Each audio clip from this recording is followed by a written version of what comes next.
Ladies and gentlemen, we have a new pope, and it's the first pope from the United States of America. This pope is from Chicago.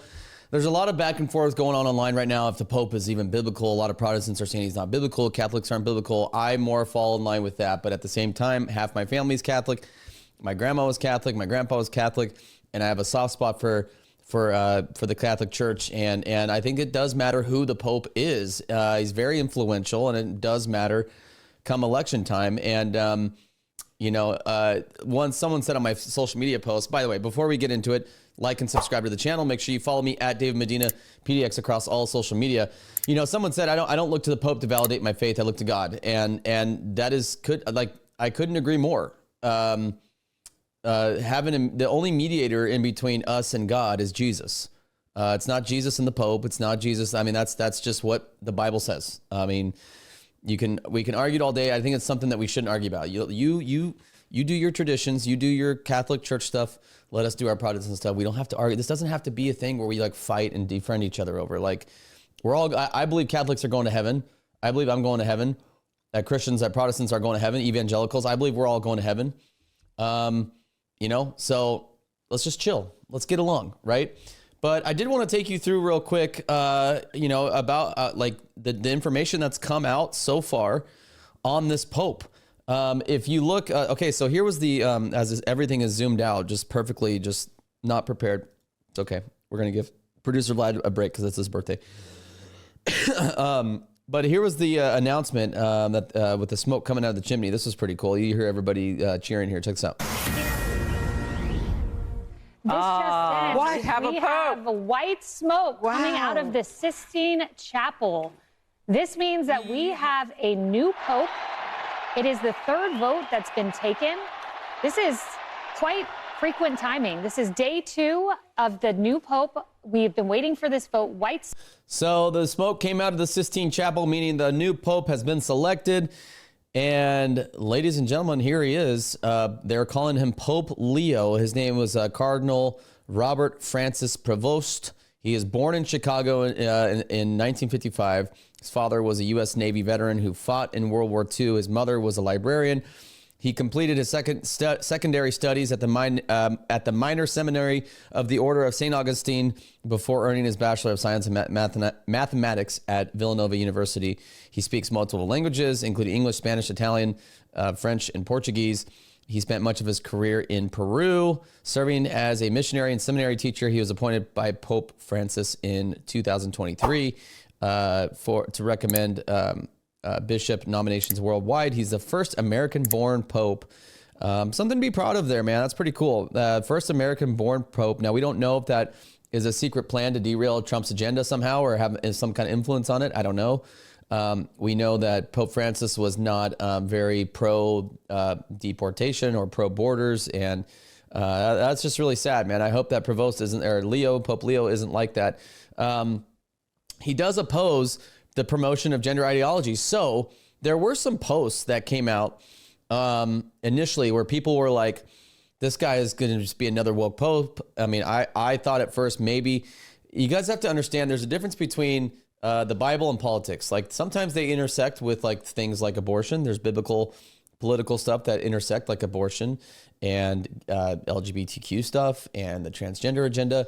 There's other things that don't, there's other topics that don't. So we can't mix faith and politics and everything. Sometimes they are separate. And if this guy is not a Trump fan or a JD Vance fan, that's okay.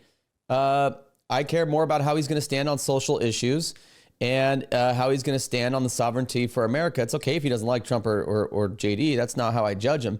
But these social media posts that came out, as you can see right here, he says, Cardinal Dolan, why Trump's anti-immigrant rhetoric is so problematic. He shared that. He wrote that. And then this one, JD Vance is wrong. Jesus doesn't ask us to rank our love for others. And so, JD Vance being a devout Catholic, that was pretty surprising.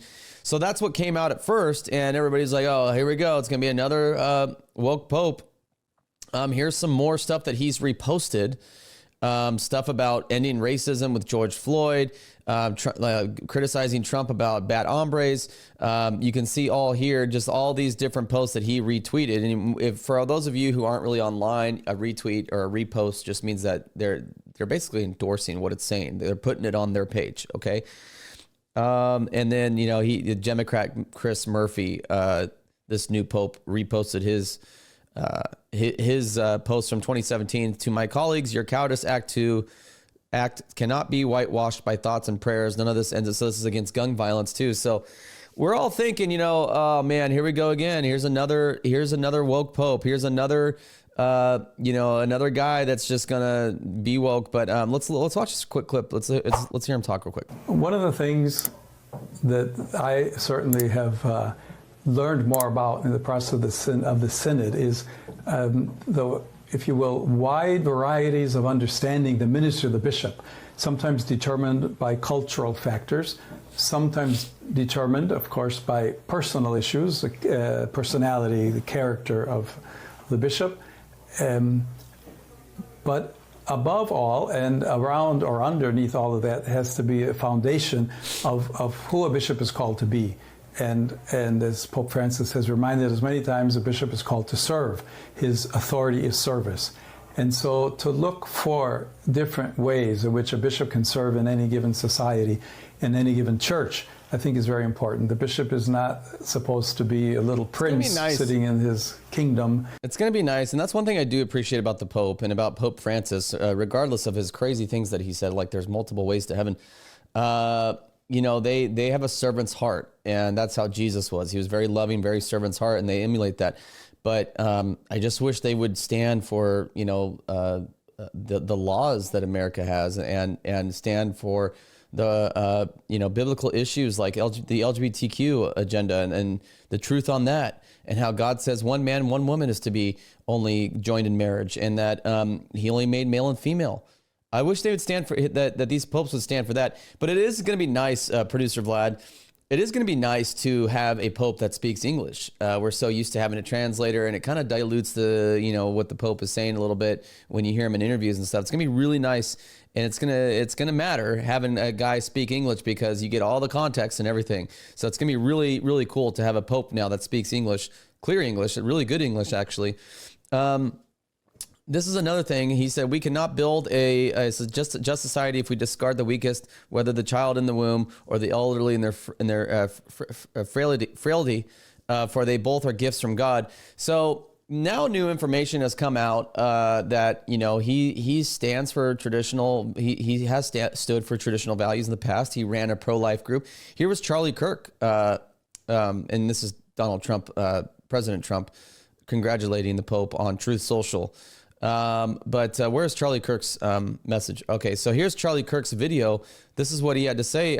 Charlie Kirk did some digging and he found some stuff on the new Pope, and this is what he had to say. Hey everybody, there's a new Pope, and the Pope is from Chicago. What do we actually know about this new Pope? Well, the Pope is from Chicago. I am as well. He served in Peru. By the way, I'm not Catholic, by the way. I'm evangelical, but it still matters who the Pope is. He is a registered Republican and voted in Republican primaries and ran a pro-life group at Villanova University, so that's a good sign. Also has some, let's just say, not so great tweets about having some willingness for open borders. We'll see kind of how he is on that. Also some George Floyd stuff that I'm not too crazy about. But overall, it seems like he's a pro-life warrior. There's a lot yet to learn about this Pope, but I hope that he will be a strong advocate for strong borders and for sovereignty. The first ever American Pope. You're going to wonder, why is it that they picked an American Pope? Could be a coincidence, could be nothing, or is it they want a voice that is also for the opening of American borders while we have President Trump? Who knows? Let's see. But by the way, borders are biblical. Close your borders. Love your people. You should, of course, love everyone. The best way to love them is to have them make their countries great. And our God is a God of order, a God of structure, and does not want millions of people who we do not know coming into our country in the dilution of sovereignty. So there's a new Pope. A lot more to learn about it, and congratulations to all Catholics who are excited about it. Some people are saying he's super liberal. We know he was a registered Republican. Time will tell. And we'll keep all Christians in our prayers, Catholics included, that this is for the betterment of humanity. Yeah, and exactly what he said. Time will tell. I mean, time will tell on where he stands and all this stuff. Look, if you're a Protestant like me, you know that, or I guess you call myself, I go to a non-denominational church, but if you want to call me something, I guess you can call me Protestant or evangelical, whatever. But basically, I just want the Pope to stand for what God says to stand for.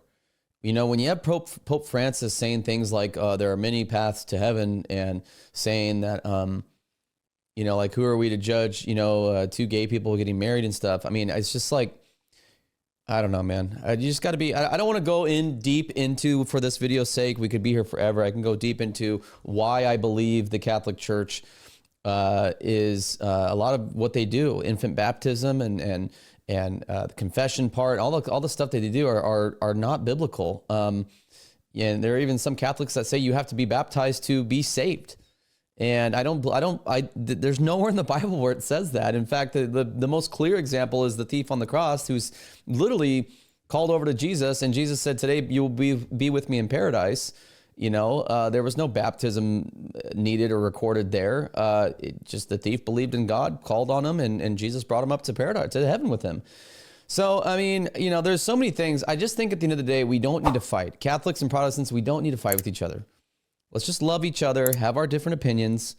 I respect everything about the Catholic churches. I don't think a lot of it's biblical, but I'm not going to sit here and die on that hill and condemn Catholics. That's just not what I'm going to do. I mean, half of my dad's side of the family are all Catholics. My grandma's Catholic. I just have such a soft spot for them. And they'll disagree with me on my thoughts. And it's okay. I don't hate them. While somewhat liberal on immigration, Pope Leo is staunchly against female ordination, homosexuality, abortion, registered Republican who leans conservative. So it's starting to look a little bit more clear here. I don't think he's going to be as maybe, I don't know. Time is really going to tell. I mean, all this stuff coming out. He has voted in Republican primaries and U.S. general elections while living abroad. And then the American Golden Age, American Pope, American World Cup, American Olympics, American industry, American vitality. It's 2025. The American people are so back. That's one thing we can all agree on, ladies and gentlemen, is that it is a great time, and not because of ourselves, not because of King Donald Trump, or President Donald, I shouldn't say King. I didn't mean it like that, like the left means it. I love Donald Trump. Not because of President Trump, not because of our own doing, not because of the Pope, but because God chose to have mercy, grace and mercy on our nation and on this world for just a little longer, right? We are so evil as human beings, and we need Jesus. We need forgiveness. We need all of that, and we have spit in the faces of God, in the face of God for so long as Americans. We have spit in his face. We've taken him out of our schools. We've taken him out of public spaces. We've literally changed the definition of marriage. We've now can't even decide what's male and female anymore. And God still had grace and mercy on us anyways with the election of Donald Trump the second time and everything else that's going on. So his hand could come off our country completely at any time. I don't think it's completely off our country now, but I think it might be headed there. If you read your Bible on the end times, things are going to get worse eventually. But for now, let's celebrate, man. And let's not celebrate America's back and America. Yes, celebrate that, but celebrate that after you celebrate the Lord's goodness and his grace and mercy and how good God is, because none of us would be here if it weren't for the Lord. Our founding fathers knew that. Go read the writings of Thomas Jefferson and all the founding fathers. They all believed in God, and that is what helped. That's what helped our country become a country. So let me know what you think in the comments. Like and subscribe to the channel. Make sure you share this video. Follow me at Dave Medina across all social media. I feel like I just had a stroke. I need to get off here. We'll see you on the next one.